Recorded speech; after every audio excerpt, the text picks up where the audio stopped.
imagining what we want for our lives and for our planet. But at the same time, we must be able to think on the long term.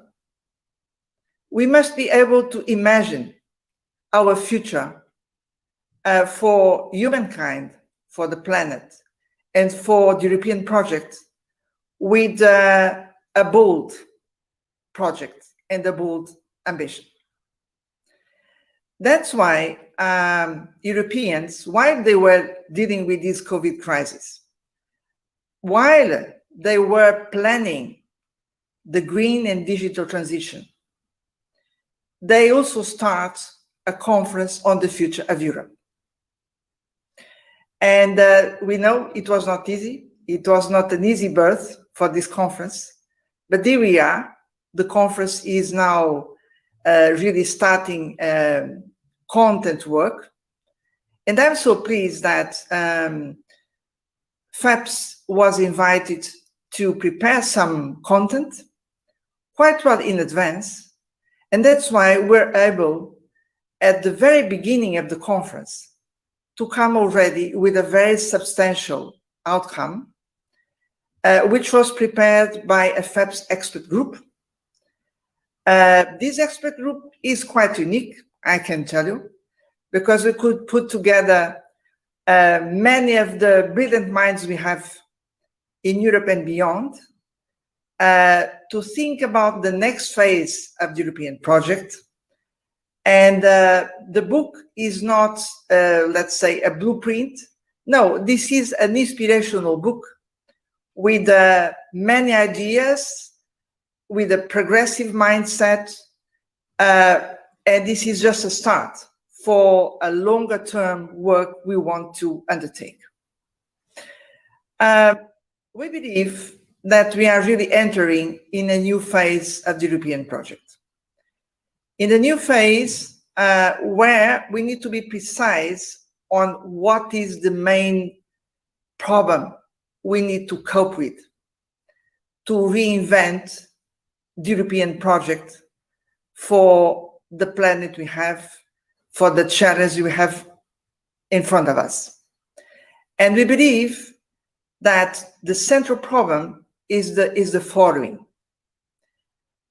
We are at the beginning of a deep transformation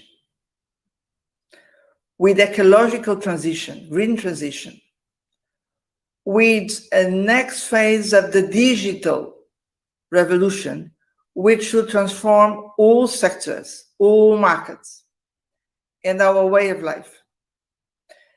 And we believe that Europe cannot do this alone. Europe needs to work with its international partners. International cooperation is a crucial principle of the European way to live in the planet. And we need to have an external action of the European Union, which at the same time creates the room of maneuver, the strategic autonomy, but also resets an engagement with the multilateral system and the need to renew it. But then we have the big question. If we have this level of ambition, renew our development model, renew our external action, where are the means for this? And this is the final part of the equation. We need to be much bolder when it comes economic governance, financial means, taxation system, and last but not least, our democracy. We believe that European democracy needs to go to a bold transformation. The next phase of democracy is something crucial to make all these other ambitions viable. We understand that this phase of the European project can only have success if we can count on a big push by citizens, not only by European institutions, by the main actors we know about in European politics. We really need to engage citizens at large. And this is, in fact, in a nutshell, we believe, the central equation of the European project for the next phase. So it is my pleasure today to launch the book. Very soon you can have access to this book with one click. But I'm really very grateful that I could put together some of these experts and authors who will illustrate the kind of debates we had ourselves when we were preparing this book. And let me conclude by saying this kind of debate is part of a much larger debate of an intellectual movement, a cultural movement, a political movement, which is taking place now and which we believe will be much larger, underpinning the ambition of this conference on the future of Europe. So let me start by introducing Carlota Perez. Carlota, many, many thanks. You are a leading figure of a new school of thought in economic science, really needed, going to the roots of evolutionary economics and innovation as a key word. And this school of thought was able to highlight what should be the role of state to cope with this new situation, particularly when we need to combine green and digital transition. You are coming from the Institute for Innovation and Public Purpose in UK, and this is my pleasure to give you the floor for first introduction. Thank you, Maria. It's been a pleasure working for this book. It is the moment. What I have been saying is that we are at the precise instance historically when it's necessary to reinvent the state. Every golden age since capitalism began has been actually led by a reinvented state. So it so happens not only that the state has been reinvented, but it's a particular moment at which it happens. And we're actually late. It should have happened after the crash of 2008, because that's the equivalent, more or less, historically, of what the crash of 29 was. And then you had the recession, and then we had the golden age. And the same thing happened in previous golden ages. The Victorian boom also began after the crashes of the 1940s and the Belle Epoque after the crashes of the 1890s. So actually, every technological revolution has two periods. The first period is inequality, creative destruction, very messy period. And the second one is the golden age. And that's when the state comes back in, reinvents itself, redirects technology. Because the reason why it can happen at this moment is precisely because we now know what the technology can do, the good and the bad. So we can now shape it. So because we didn't do it at the end of the recession in 2008, we can now do it with the reconstruction. In fact, what happened with the COVID pandemic is that we rediscovered the role of the state. And that will make it much easier to come back. The thing is that the reinvention of the state has to be a positive sum game, a win-win game between business and society. So we've had to change the whole thing. So I have put a lot of emphasis on the need to change it so that we can get rid of populism.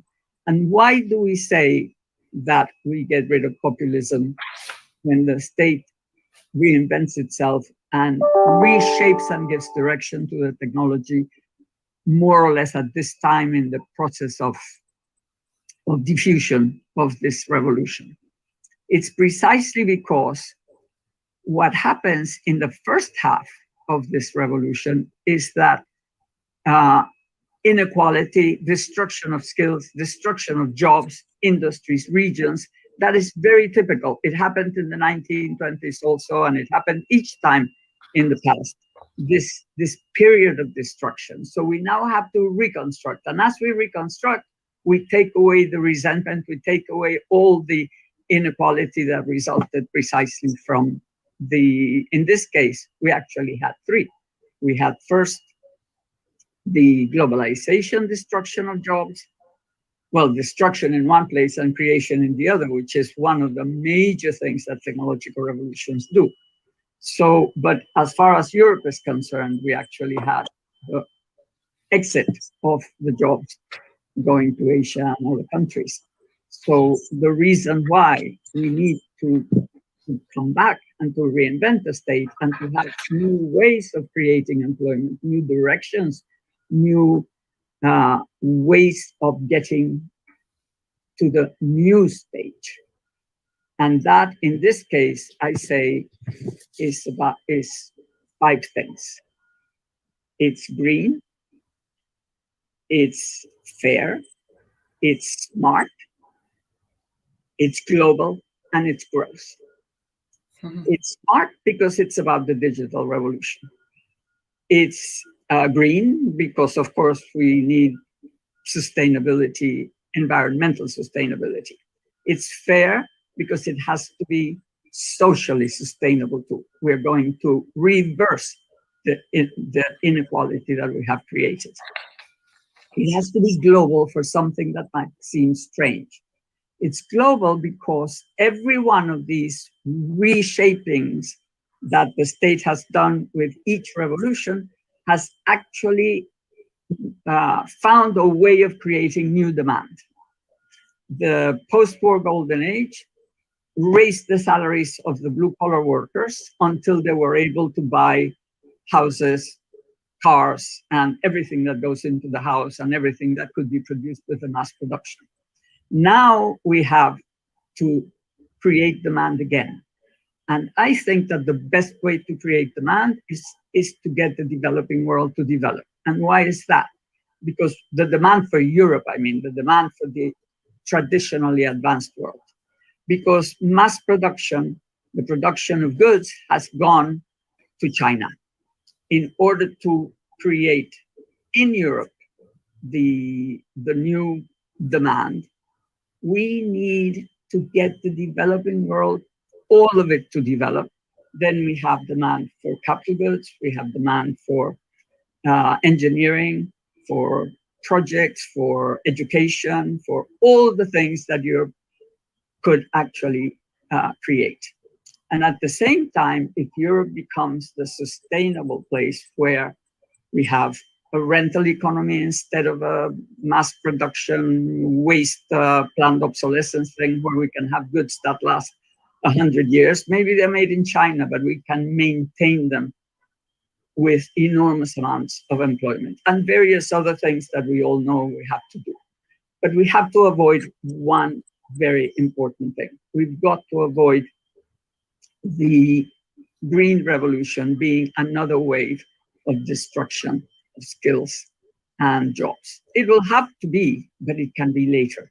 We can design a route to the green transformation that will guarantee that we start with the job creating things and then we go gradually so that we recover. We can transform our cities, what I just mentioned about the rental economy, many other things within the green transformation. We've got to think, what's the best route? We've got to design a route that will allow the job creating things to happen first. So we recover all the people who have been pushed out of the workplace. I know that many people say we have full employment. It's not true. We have precarious employment. That's not full employment. We need proper jobs. We need good jobs. And that means a true transformation. So why Europe? Because on the one hand, Europe has the most advanced welfare state. It had the most advanced welfare state. We've got to not only reconstruct it, but to make it better and to make it appropriate to the new conditions. It also has tradition of working with the developing world, probably because of colonial times, of course. So it can also be refigured relatively easily. High proportion of the population is environmentally conscious, and that makes it easier to go green faster. And another very important thing, which is the last thing I will say, is that Europe is one of the few places in the world where we really have a multi-level state. We have the supranational, we have the national, we have the regional, the local, the municipal, and that is the way that we've got to reinvent the state. We have to reinvent a multi-level state for the whole world. We need global institutions. Europe can be the model for what we can do, but for that, Europe has to make itself into the model and then help transform the world. Many thanks, Carlota. You are really a brilliant intellectual, able to bring together all these pieces. I will come back to the issues just raised, but one of them was that if we Europeans, we want to move ahead with our new deal, we also need a kind of global new deal. And this brings me to the next speaker, who is an outstanding intellectual author working with issues of political economy, but I would say of global political economy, Paolo Guerrieri, coming from the Sciences Po, but also working with the California Business School. Paolo Guerrieri, what can you tell us about the new way of Europe to act in the global sphere? Yes, thank you, Maria. First we should say that, as you said, the world economy has been profoundly changing before the pandemic, and is going to change even more, in this post-COVID scenario, due to the decline of the old multilateral order. And at the same time, the pandemic has shown how important are so many goods for the world economy, in terms of course, vaccination, the climate change, financial stability. So we are in a phase, an historical phase, where the global economic governance has never been so needed, and at the same time is also never been so difficult, to build up. And it's very clear that the rebuilding of the global economic governance is a vital for the European and the EU interest. And so, is crucial that in the near future, the EU should strengthen its international presence in the world and achieve this, open strategic autonomy in this new global context. Now, in the book that you mentioned, we indicate that 4 priorities for the future, in order to increase and reinvigorate this presence of Europe. The first relate to the relation with the US, United States, and China. Europe is suffering, great damage for this fight and conflict between the US and China, and has every interest in avoiding any degeneration of this fight. So what is required is first the more effective management of our relation with the United States, and certainly the Biden presidency does offer Europe a new opportunity to relaunch transatlantic relation on many fronts: trade, technology, environment. But Europe certainly should exploit this opportunity, but maintaining its own identity, profile. In this regard, there is no contradiction between the relaunch of the transatlantic alliance on one hand and greater strategic autonomy of Europe on the other. Furthermore, we need to coordinate with the US to negotiate with China, because in order to achieve greater reciprocity at bilateral level, but at the same time, to cooperate globally with China for common public goods. And of course, climate change, is the first priority. But here too, Europe should have its own China policy and maintain its relative autonomy, since we share, many concerns of the United States in terms of security threats, in terms of human rights, but over, for example, economic integration with China, with Asia Pacific, this very important dynamic area, the European goals and interests are not identical, to those of the United States. So this is why it's important, this kind of coordination with the US and our own autonomy and strategic autonomy. The second priority, Europe should take the lead to the preservation of global public good.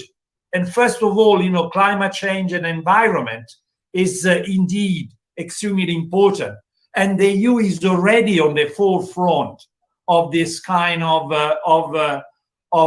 battle.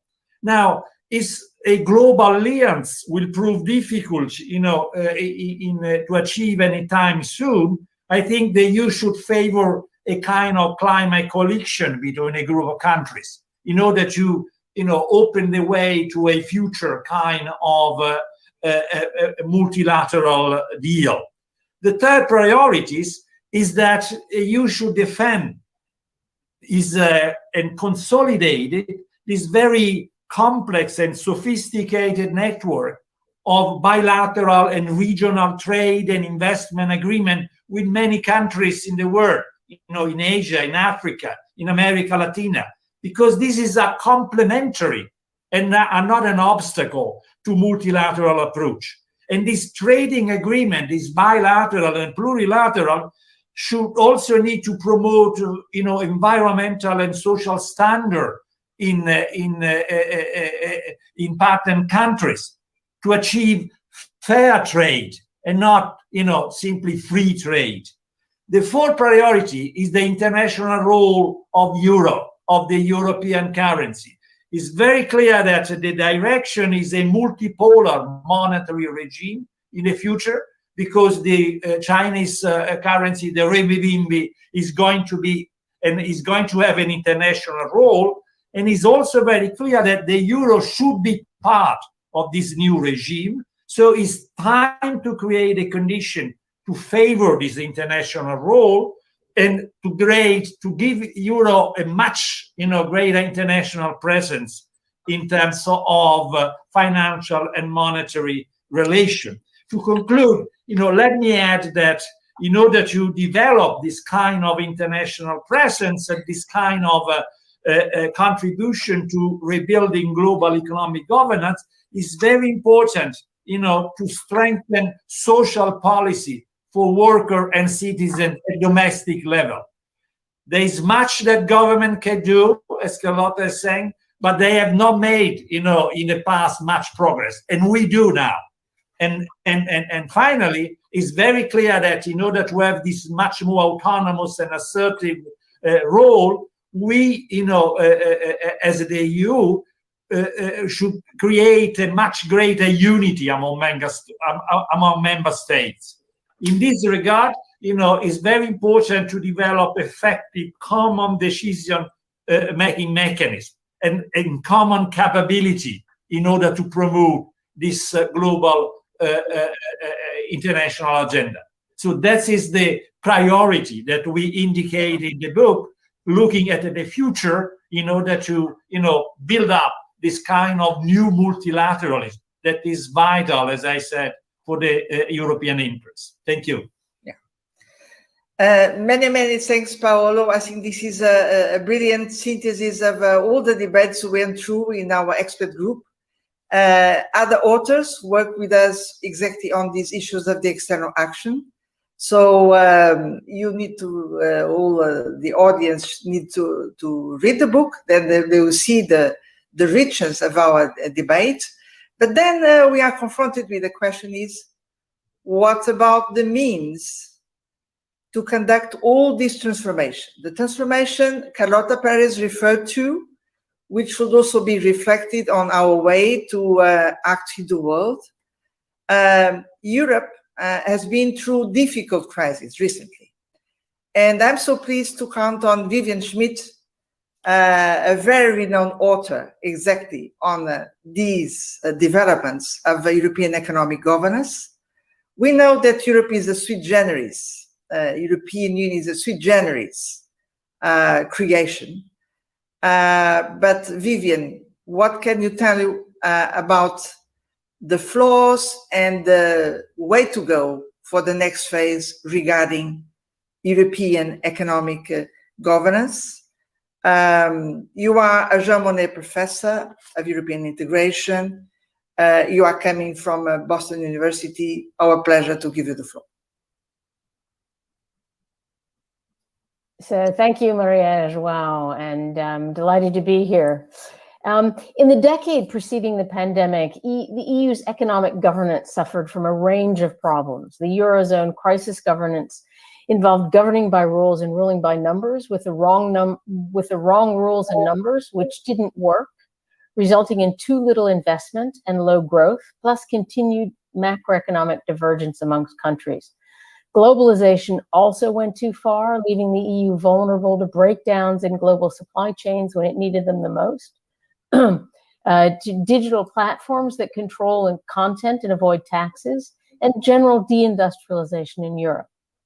On top of that, together, globalization and Europeanization have led to increasing discontent, with the socioeconomic sources such as workers feeling left behind with stagnant wages, bad jobs with bad benefits, increasing poverty, rising inequalities, gendered and others, and diminishing opportunities, especially think of high youth unemployment.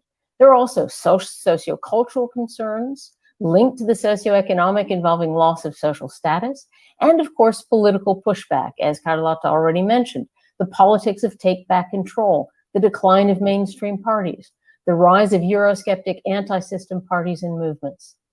Blame these problems on what you will, the structures of capitalism, the driving forces of the markets, the political divisions among EU actors, the institutions and laws that make positive sum decision-making so difficult.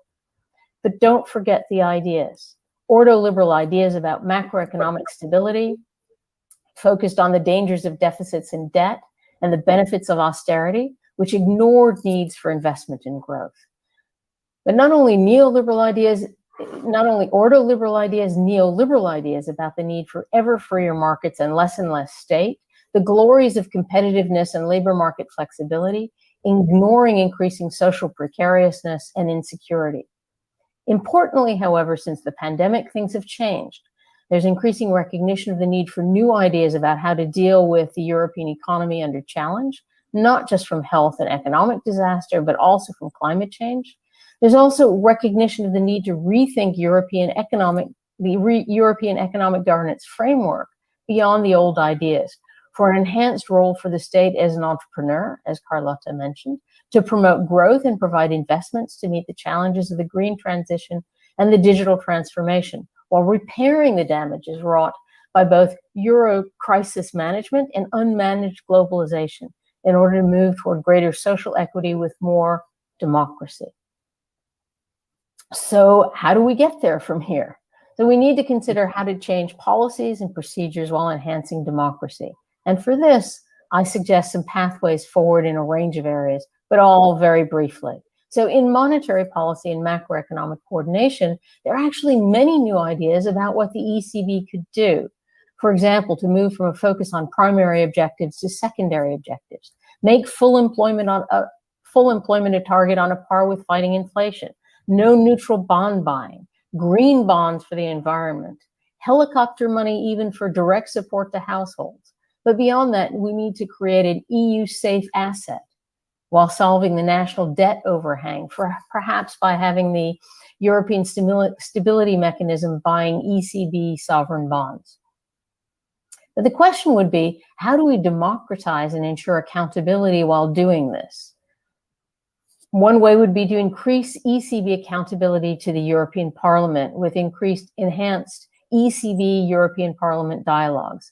Another would be to create new venues for democratic debate and deliberation on EU macroeconomic governance. For example, why not create the Great Macroeconomic Dialogue as a yearly conference to give the ECB direction for its secondary objectives? Okay, but that's the ECB, that's macroeconomics. What about industrial policy in the European semester? I think, first of all, we have this temporary pandemic investment bonds, but one needs to think about permanent EU-level debt. Think of it as sovereign wealth funds to invest as grants to all member states in education, training, income support, as well as investment in greening the economy and digitally connecting people. And when we think about the next generation EU and the European semester, we need to rethink its purpose and its rules. One needs to permanently suspend or at least reform Eurozone debt and deficit rules. For example, abandon the fiscal rules, at least for fiscal standards or guidelines, if not abandon them at all. Use the golden rule for public investment in growth enhancing areas. Ignore the size of public debt entirely. So long as governments can borrow at a rate lower than the average rate of growth of the GDP, it should not be a problem. And certainly, and this is about investment, for the future, eliminate the debt brake from national constitutional legislation. Beyond this, rethink European semester procedures. Instead of a macroeconomic imbalance procedure, what about another macroeconomic dialogue? And allow different targets for member states, since they are all very different with different varieties of capitalism. Beyond that, decentralize and democratize the European semester. We're actually already halfway there with the new way in which the European semester has been deployed through Next Generation EU. But we need to change the nature of the evaluations from fiscal boards, turn them into policy advisors. Competitiveness councils should be industrial policy councils. And these need to be democratized with the social partners and civil society actors. And of course, why not more European Parliament involvement in the European semester? After all, now that it has a redistributive function, there's a real need for the European Parliament involvement. Then beyond this, international trade and competition policy, there needs to be managed globalization. Global value chains should continue while recreating European and national supply chains. There should be inshoring of a portion of manufacturing capability and also raising the playing field, the level playing field in terms of state aid, so that member states can invest and incentivize investment more. And this, we're talking again about the role of the state. Think global, promoting European champions, and local, protecting infant industries where they're not a danger to the single market. State aid needs to have revise its rules to allow more state aid in order to promote growth and greening and digitalizing the economy. And of course, taxation, but I'm not even going to get into that. There needs massive reform in terms of harmonizing corporate taxation, abolishing tax havens in the EU, and taxing corporations at the same rate. And finally, social and labor policy, one needs to move from labor market flexibility to labor market security. Part-time, temporary gig workers should have the same social rights and protections as full-time workers. One needs to facilitate unionization. There needs to be common European unemployment reinsurance scheme, and perhaps setting minimum wages or some equivalent arrangement, and creating universal benefits. Think about a guaranteed basic minimum annual income with, perhaps via the digital dividend, get digital platforms to pay for our data and use this as tax revenue for a minimum income. And there's so many other ideas out there that one should use. In sum, lots of ideas, but now's the time to implement them, to be sure, more managed globalization with a more proactive and democratized state at the EU level, able to respond to citizens' needs and demands to ensure their social rights, enhance their political participation, and of course, to counter the siren calls of populism. Thank you. Vivian, many thanks. This is such a rich range of initiatives and measures you are suggesting. And we do need to go much deeper in this discussion, and we'll go in our expert group for sure, and in the Conference on the Future of Europe. This is at the heart of the kind of decisions we need to take beyond the historical step we took recently when launching a recovery plan financed by, for the first time, European debt issuance.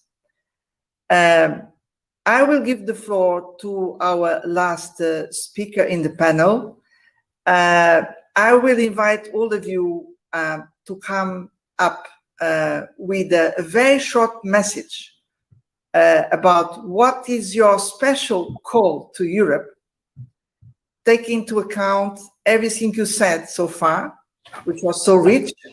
But then I will ask you to come back with 30 seconds sentence, what you think should be the main initiative, particularly if we focus on a democratic state and a multi-level state, which we have in Europe. So I'll come back to you, but now let's listen to our last speaker in the panel, Olivier Costa. You are a leading scientist exactly about the future of European democracy, the way to transform the European political system. You are coming from College of Europe, and I'm so pleased to count on you as one of the main authors of the book. Olivier, you have the floor.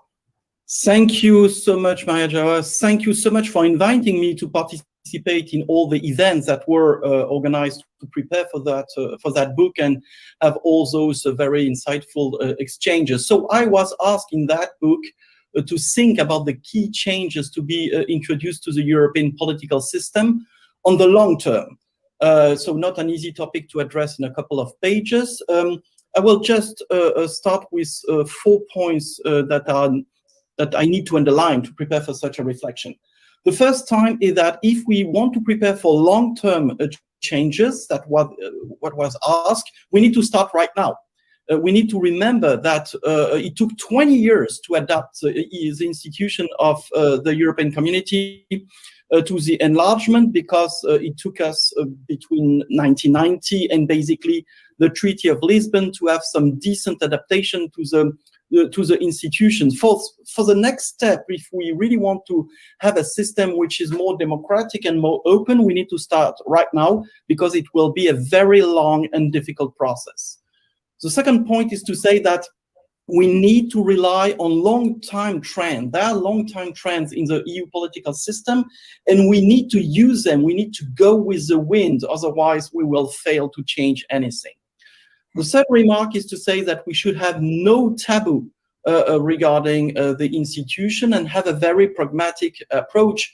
We need to consider the EU political system as it already currently works and not as it is supposed to work. And for instance, we should not believe people who tell us that the Commission is supposed to be an agency or an independent body, whatever. It is looking very much like a government, and we need to take that for granted.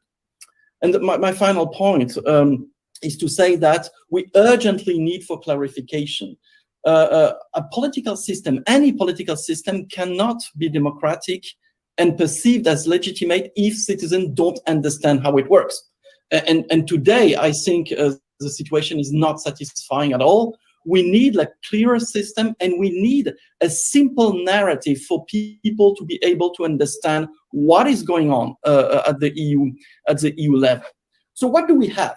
We have a system which is becoming more and more parliamentarized. This is what we can make as a global assessment of what happened in the last 30 years. If we look at the policy making, if we look at the logic of appointment of leaders, if we look at the logic of checks and balances and control, if we look at the logic of expression and agenda setting, what is very central here is the role of European elections, the role of the European Parliament, and we need to build on that to provide more democratization. At the same time, we need to be cautious in our proposal. The point is not to just replicate, for instance, the German institution at EU level. This will not work. We need to assume the fundamentally hybrid nature of the EU and the virtues of the existing system. We just need some sort of clarification. And this will not be an easy task, because people who are brainstorming about bringing more democracy, more participation to the EU are not the only one brainstorming about the EU political system. And they are facing advocates of the intergovernmental approach who consider that everything should be in the hand of the European Council, which has been happening pretty much in the last 10 years. And some people are very satisfied with that approach of European integration. People like, let's say, Macron is really happy with the European Council being the main place of deliberation at EU level. We also face proponents of what we could call the community method, people who say that the system is fine as it is and we should just keep the status quo. So if we try to overcome those resistance coming from the intergovernmentalists and coming from people who consider that everything is fine as it is, I guess that there are 6 points on which we could think, and there is nothing original here. The first one is that Spitzenkandidaten story, the lead candidate system. I think it has some virtues, but we cannot continue to work with the existing situation, with nothing written, and with a system which is implemented or not, depending on the political configuration or whatever. This is not democratic. We need some clarity for our citizens. This should go along with a transnational list, not an easy reform. It has been discussed in the EP for more than 20 years. I think it would be a nice reform from a symbolic standpoint, fitting very well with the Spitzenkandidaten.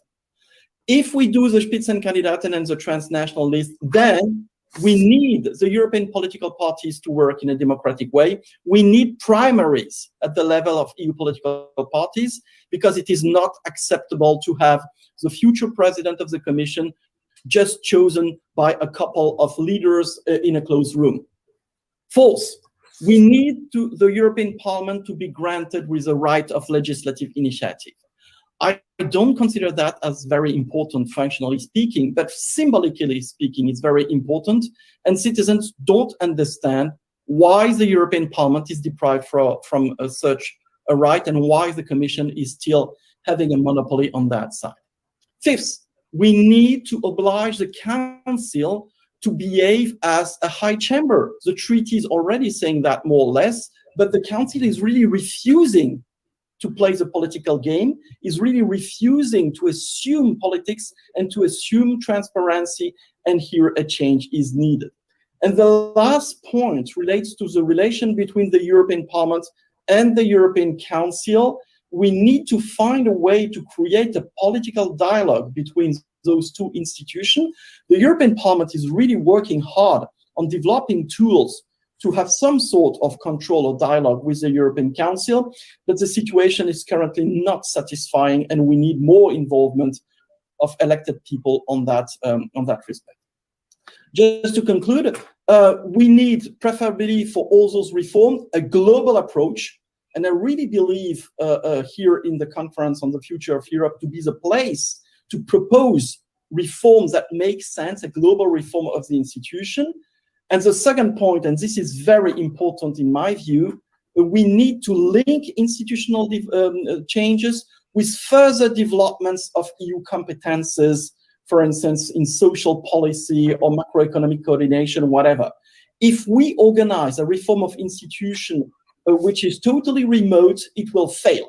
And as it failed with the constitutional treaty, we need to explain to citizens that an institutional reform is needed because the EU is gaining more competences, and thus there is a greater need for legitimation and democracy, which is what happened with the Single European Act or the Treaty of Maastricht. So there is really a need to connect political reforms and institutional reforms. Thank you.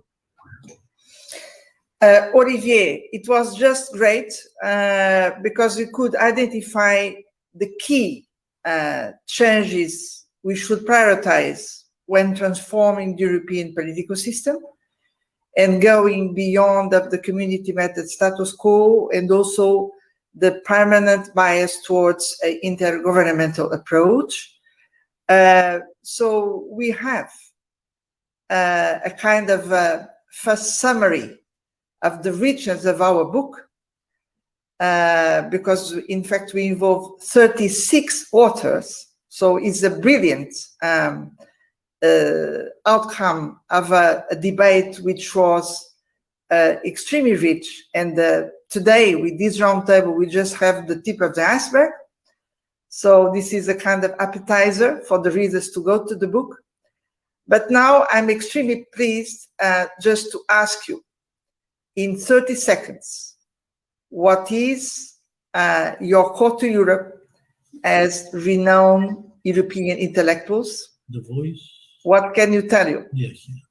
Very briefly, and then I give the floor to our young authors. Let's start with Carlotta.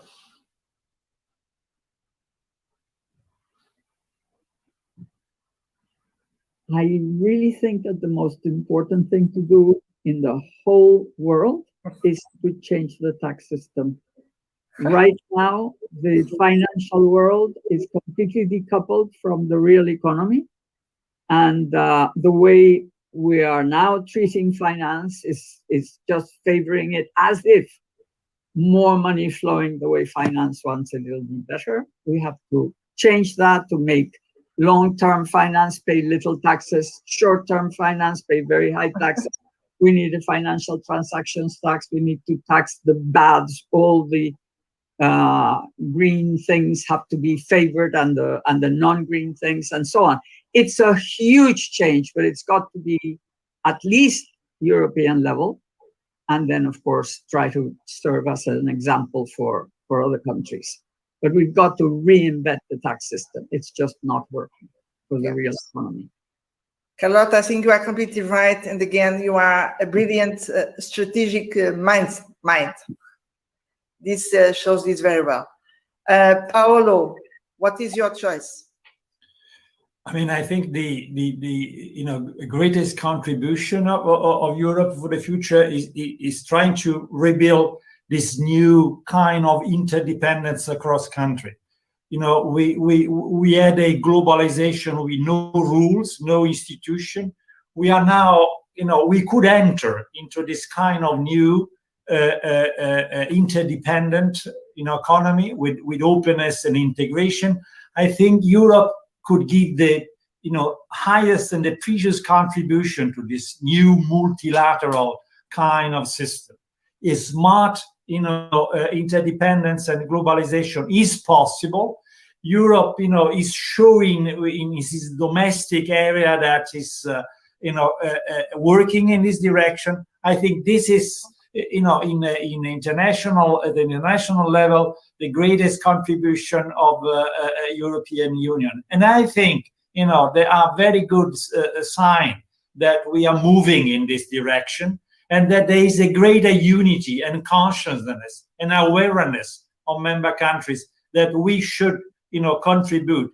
And it's very clear that not the US, not China could in some way do this by themselves. So the contribution of Europe could be indeed unique and indeed very precious. Thank you very much, Paolo. And what about you, Vivian? So very briefly, I'm going to summarize what I said earlier, because I think what we need to do is decentralize and democratize economic governance in Europe in order to have more effective governance and greater legitimacy.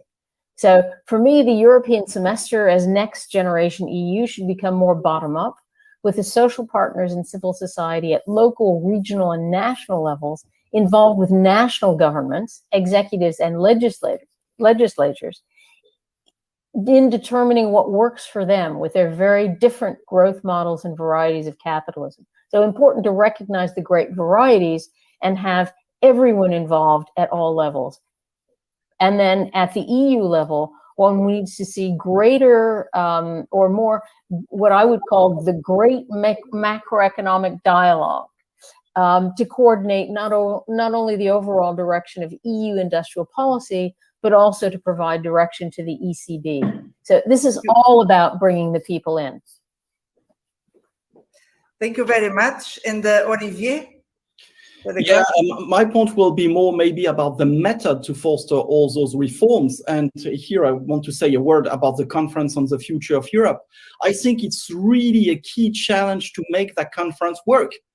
Because we know that some actors are quite cynical toward that conference and don't want that conference to be a success. But we really need to use that conference as a tool to foster that change, because it's a unique occasion to really have major changes regarding policies or regarding institution, and also because if the conference happens to be just a void exercise, it will be very difficult in the future to ask citizens to pay interest again to the EU. They will, in a way, feel betrayed. And here I think that European political parties have a major responsibility, because they have the tools to intervene at the various level of the conference and to push for some ideas.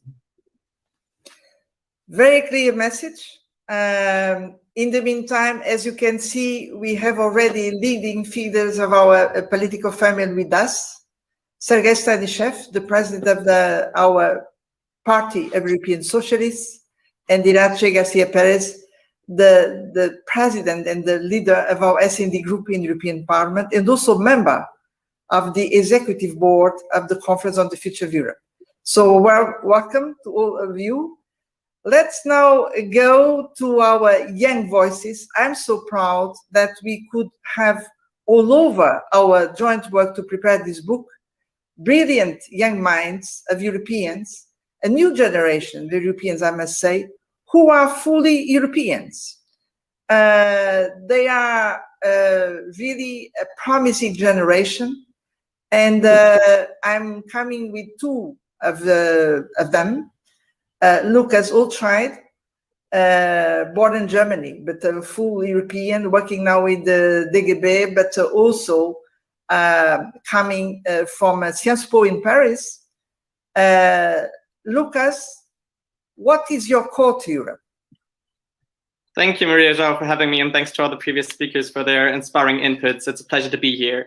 So my call to Europe will all be about setting the course for all future Europeans, because that's what we get to do in the following decade of the 2020s. Setting the course, that means, first of all, understanding that Europe stands at a historical crossroads. Then we have to develop a positive vision for this future to come. And finally, we have to move from a vision to concrete actions before it's too late. So to me, the first step is really understanding what we're talking about here when it comes to the future of Europe. Looking ahead will determine the destiny of future generations. Two main transformations come to mind: the climate crisis and the digital revolution of life and work. And what the two have in common is that they will mark my lifetime and yours either way, by design or by disaster. Digital technologies and the opportunities and risks that come with them are here to stay. We can understand, use, and regulate them intelligently and for the good of the many, or we can wait and see what happens. Climate change is already happening. We can do our utmost to prevent the worst and limit temperature rise to 1.5 degrees, or we can stand by and watch the Earth become a hothouse. As social democrats, as progressives, we must see that these two big challenges of our time are social issues. Let me give you two examples. The interactions between climate change and social inequalities are empirically clear. Those are communicating vessels that mutually reinforce one another. The rise of the digital economy, on the other hand, exacerbates the flaws of the capitalist system and even brings back patterns of value extraction and exploitation of workers that we thought were overcome. Think of platform work. So that is really what the discussion is about from my perspective. The second step takes us to the future. If we want to shape the best possible world for us and future generations especially, how would that look like? As progressives, we know that our ambition is a good life for all. And when it comes to the green and digital transformation, this ambition translates into a climate-neutral economy that respects the Earth's carrying capacity, that focuses on well-being rather than blindly chasing GDP growth, an economy that provides decent, purposeful, and well-paid work for all, including in the digital world of work, an economy that promotes equality, solidarity, and cohesion rather than individualization and fragmentation of the society. And finally, an economy that uses digital technology to emancipate workers and connect people rather than to exploit them.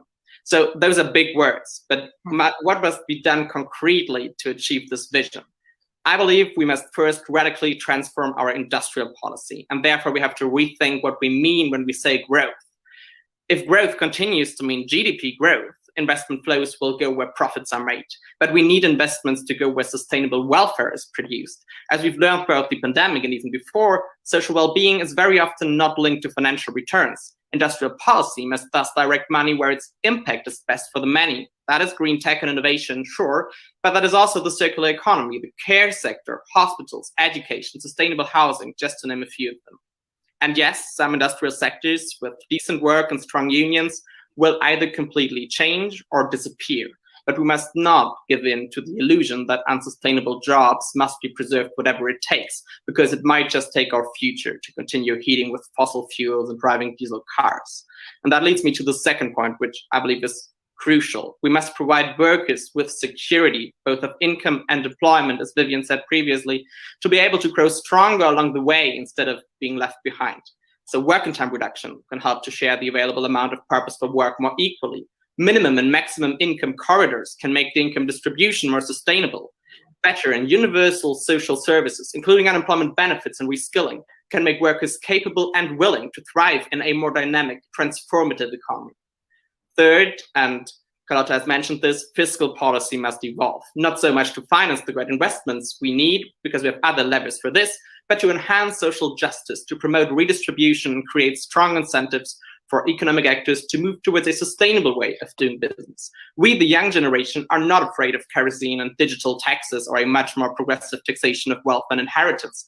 We must shift the tax burden from labor to capital and from sustainable businesses to those who ruin our planet.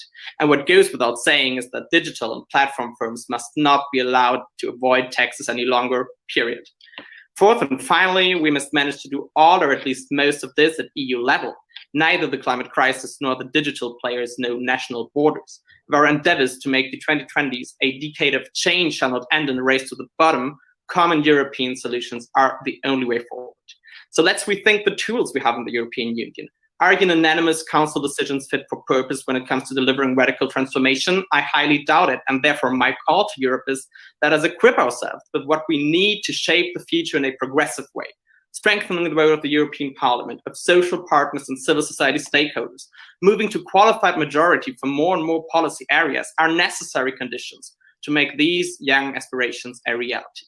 In the end, and I conclude on a happy note, we should imagine what future Europeans would think of us boomers, zoomers, millennials in 40 or 50 years' time.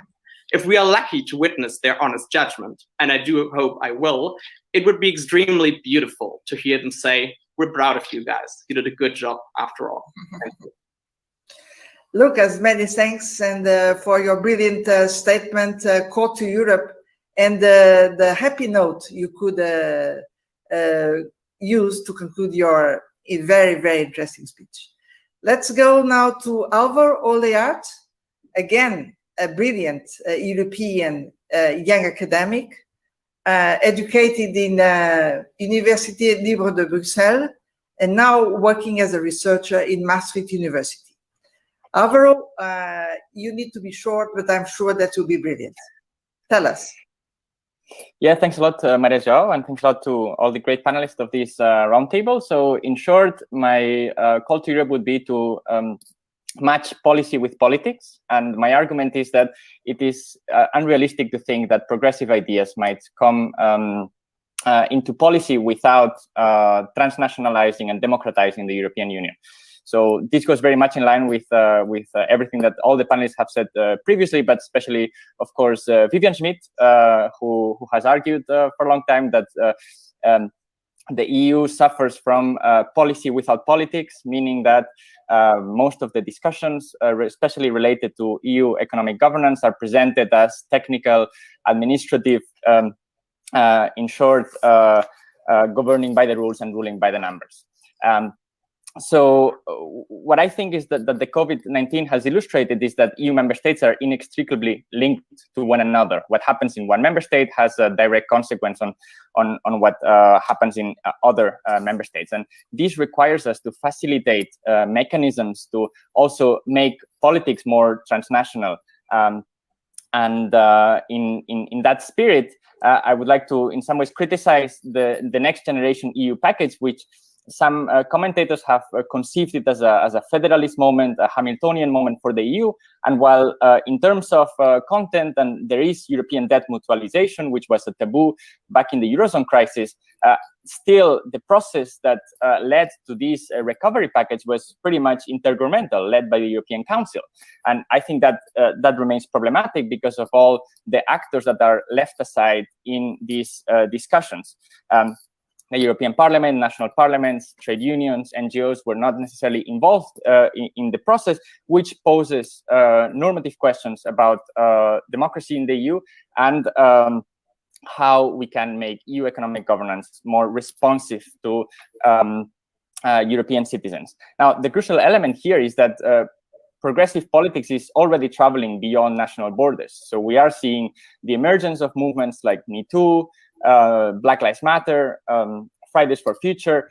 So politics is already traveling beyond borders, yet the EU institutional setup still prioritizes intergovernmental processes. So there's a mismatch between the transnational flow of politics and the intergovernmental processes on which major decisions are taken. So in this spirit, basically, I would subscribe to Olivier's proposals, just perhaps adding that there is a need to intertwine further national with European politics. So I think one of the crucial actors that is often left aside in these discussions is national parliaments, which I think may merit a bigger role in European politics, insofar that might give incentives to national politicians that have a big role in the national public spheres to bring European issues to the national agendas, and thereby contributing to linking national and European politics. So in short, what I basically argue is that we need to foster the democratization of EU policymaking, transnational activism, and bridge the divide between EU national politics. And all that is a precondition for bringing progressive ideas into European policies. So that's it. Thank you very much. Alvaro, many, many thanks. This is your special call, and this is a good moment because we are now, after this roundtable, which was there just to open your appetite, launching the book with one click. So for all the audience following us today, and many others will follow afterwards, you just need to make one click to get this book prepared by FAP's Actor Group. The title is Our European Future. And here we are launching the book. So you just push the message and you can have it.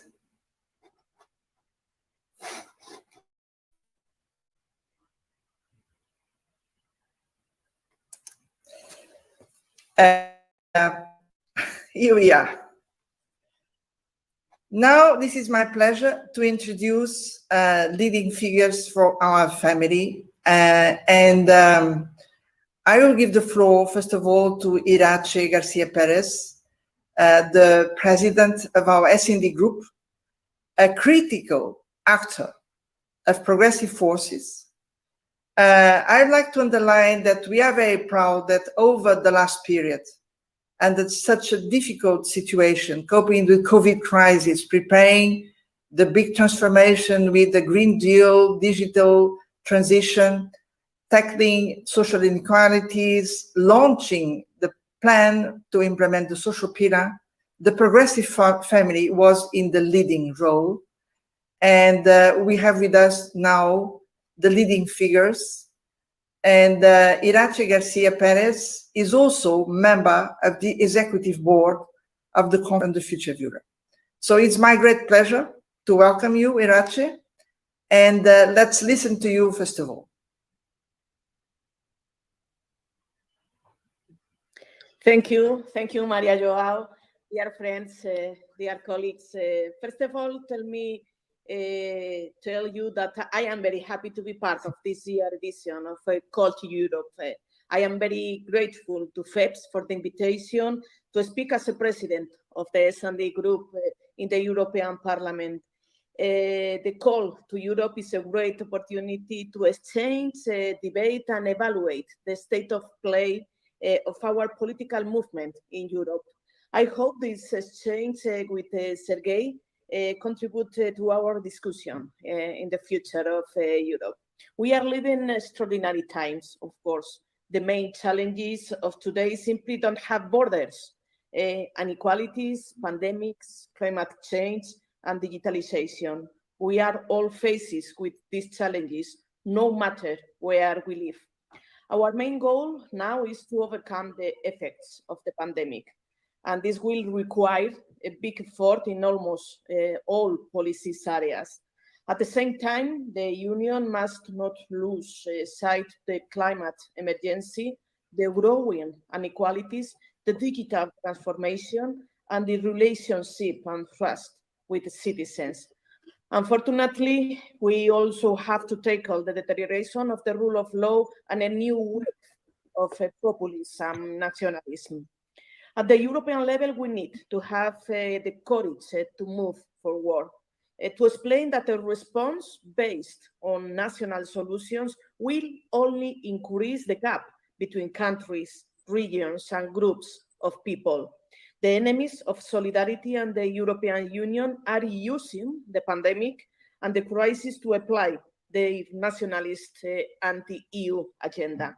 We can only fight with a strong European response. We need to show our citizens the benefit of having the EU in their daily lives.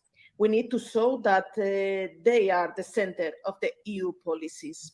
This cannot be an empty slogan. We need a comprehensive strategy to ensure a better life for European citizens in every aspect of their life. We have to ensure a solid economic, social, equal, and ecological recovery with a just transition. This issue is so essential for our political movement. The just transition is very important in this moment. Austerity times are over. I know that for some people it is difficult to accept because it's also proof that they are having a roam for many years. Fiscal rules should exist to serve people, their life, and not to the opposite. Even the most recent European Council conclusion from the Porto Summit recognize this. We welcome this recognition from those who defend austerity during the past decade. This only acknowledges that we were right from the beginning. As a political family, we should be proud of our leadership and contribution to the Porto Summit. We need to explore this window of opportunity. It is possible to repair the system in which our societies operate in a way that will guarantee human progress for all in the future. A future without destroying our planet, without exploiting workers, and without weakness and every growing concentration of wealth and power in a few hands. Fighting the pandemic is still the most pressing challenge on the agenda. We cannot do it alone because nobody will be safe until we all are safe. This is important in this moment, and we are insisting a lot in the European Parliament. Of course, to save people in Europe is essential, but we need to understand that this pandemic only will finalize when everybody on the goal can be safe. Internally, we are fighting for an inclusive health union, and we have the best example with the European strategy of vaccination. But at the same time, climate change and the continuing destruction for our planet biodiversity are facing people across the globe. Global and European efforts to limit climate change and to preserve biodiversity have taken center stage in recent years. The Paris Agreement is a great example of successful, but we have to do more, and all the major emitters should change to a net zero pathway ahead of COP26 Glasgow summit. A good balance between the environment and the social dimension is also crucial, of course, to reduce inequalities. They are two sides of the same coin and must go together. This is why we welcome the new present action plan to implementation of the European social rights. We are pleased that our social dimension is the core matter of the current Portuguese presidency of the Council. During the social summit in Porto, the EU institutions sent a strong signal and commitment to the European citizens.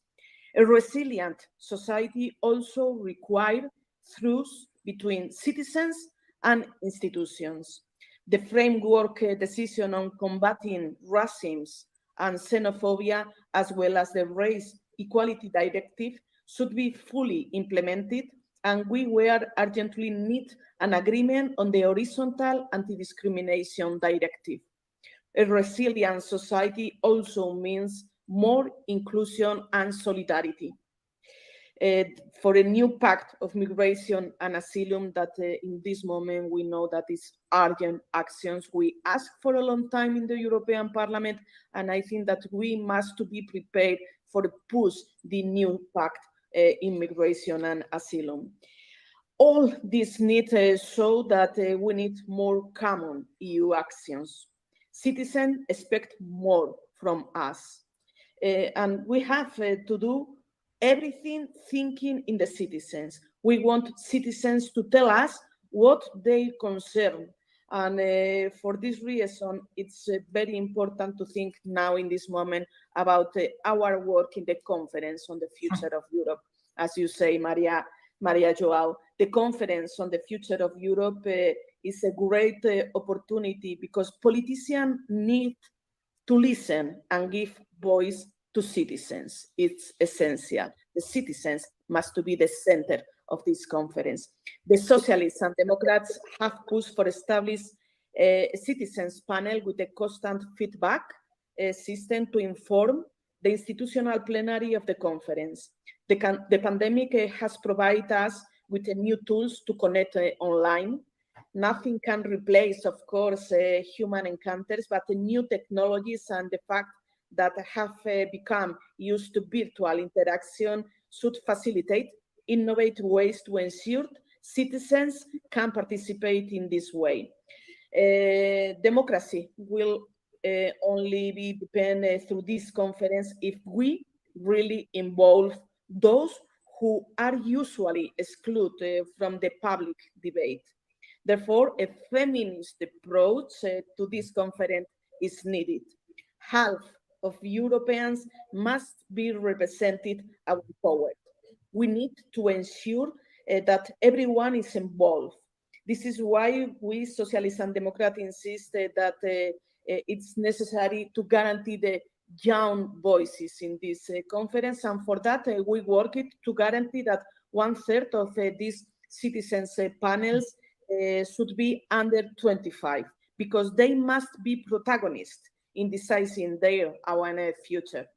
We need a new concept of power, a new approach to representative democracy, and a new mind in the EU institutions. This transformation should be also reflected in the institutional architecture. COVID-19 has clearly shown that common challenges require a common answer. This crisis really should be an opportunity to return to the essential, to restore the spirit of solidarity. If COVID-19 has shown us anything, is that we are a community that depend on each other of all levels, from everything we need from the others.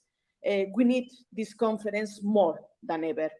It is the time to make the EU stronger for the future, but we cannot do it alone. And this is an important reflection. And this conference and this event now is a great example to have this opportunity to listen and include the participation of a political representation, social partners, and civil society. Our political family can play an important role. The political leadership, the activists, the think tanks, and all progressive citizens can help us to frame the discussion in the best way, because our common goals is to build a Europe that is more resilient and more fair. The European project has always been about building a better future, and I am sure that together we can transform this crisis into an opportunity to build a stronger, better, and more progressive Europe. Thank you. Many, many thanks, Irache. As you can see, you have many tasks in your hands, and you are being able to lead S&D Group, a powerful actor in European politics, in an amazing direction with many achievements. Irache, many thanks for your work. And also now the way you are engaged on the Future of Europe conference, because you have the right approach.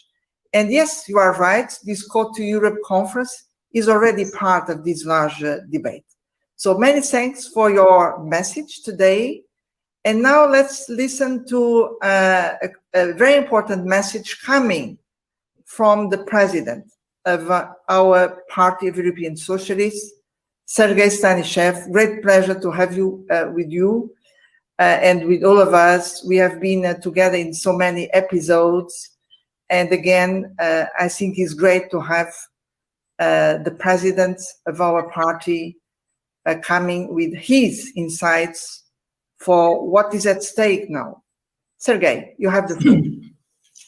Thank you very much, Maria, for inviting me to this discussion. It's great to be part of the 10th Call to Europe conference, which is a great opportunity to discuss with so many people from academia, from our political family, from the civil society, and especially young people about the future of Europe. And since it's a kind of anniversary, a jubilee 10th conference, it's good to remember and to compare where we have been as Europeans and also as socialists 10 years ago, and where we are now, what are the differences and what are the possibilities for our socialist political family.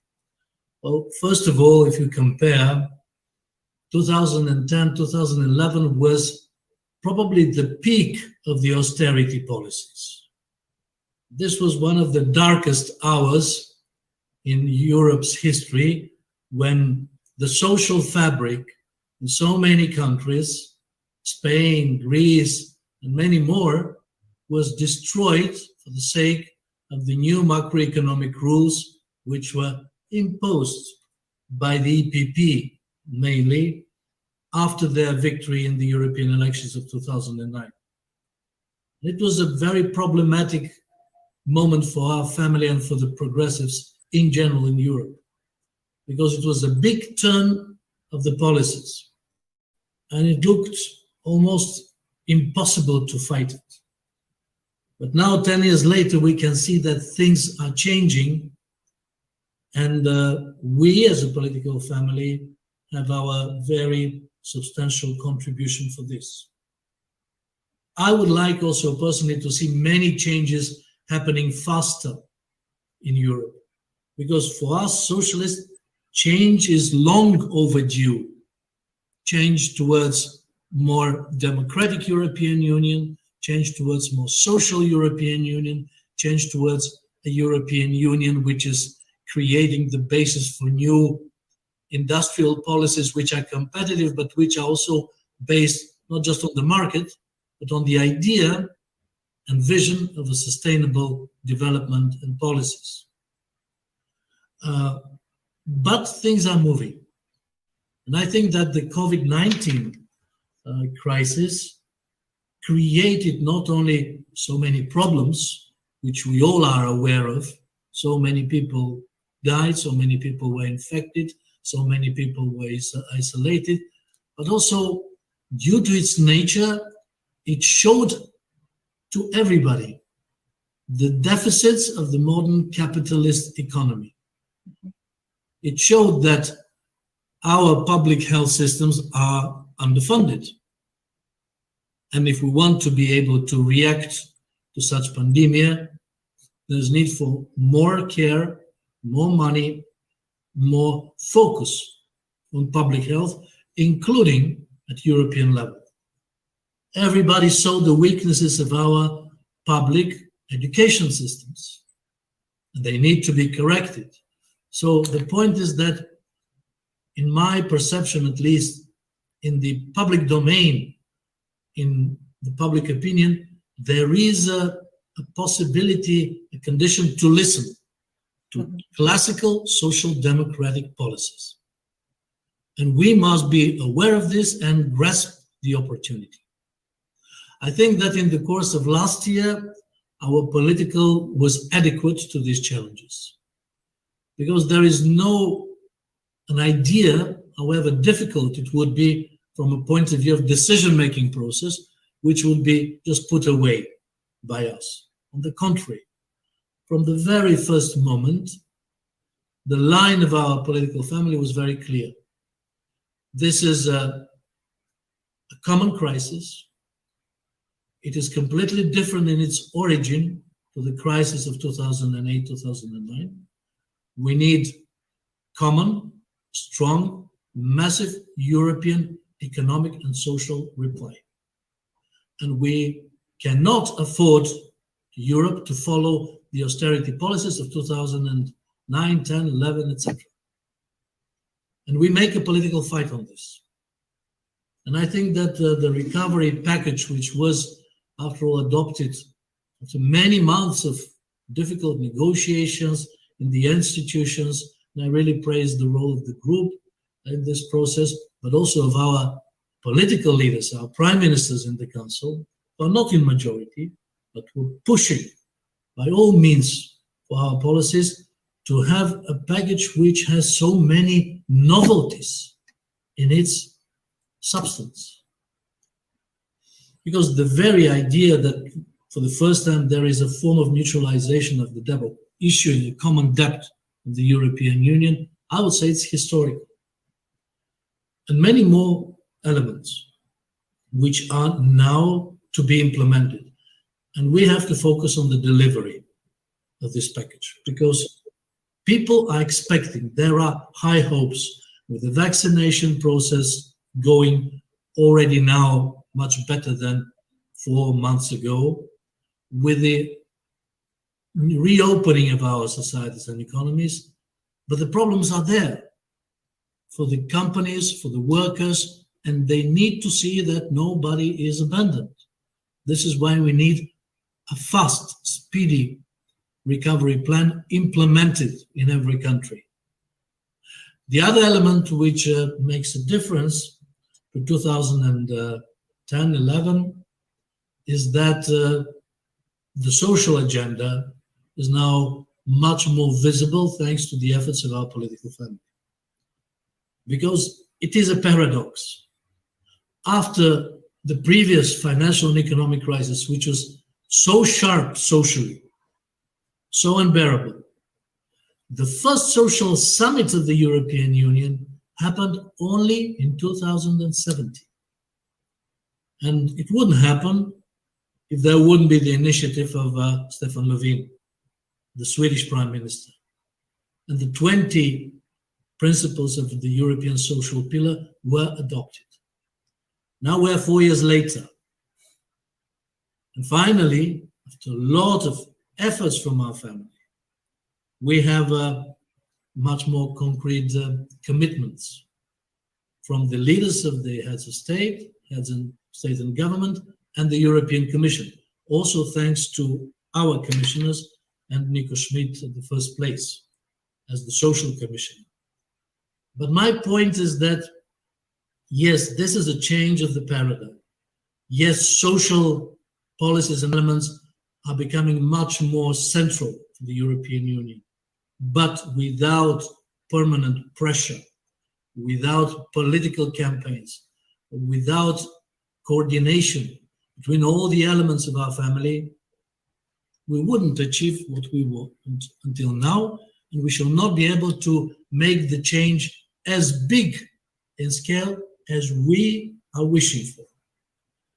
And I would like to focus on two other elements of the change which are coming, and which are also in the priority of the European Commission, thanks to our commissioners. One is the New Green Deal, and the other is the digital change in our economies. Yes, it was a key point in Frans Timmermans' campaign that climate change has to be addressed by the European Union, and the Union should be leading. And now we have more and more elements of this policy of the New Green Deal implemented in the form of the law. And it's also part of the recovery package, with more than 1/3 of the money, the funds, which have to be directed in this area.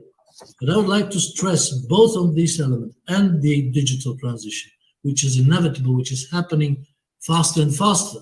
The last year of this COVID crisis accelerated this change economically.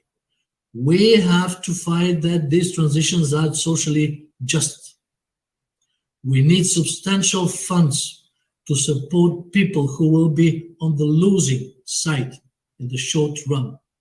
We need to support regions, industries, and individuals who will be suffering from this dramatic transition in our economy.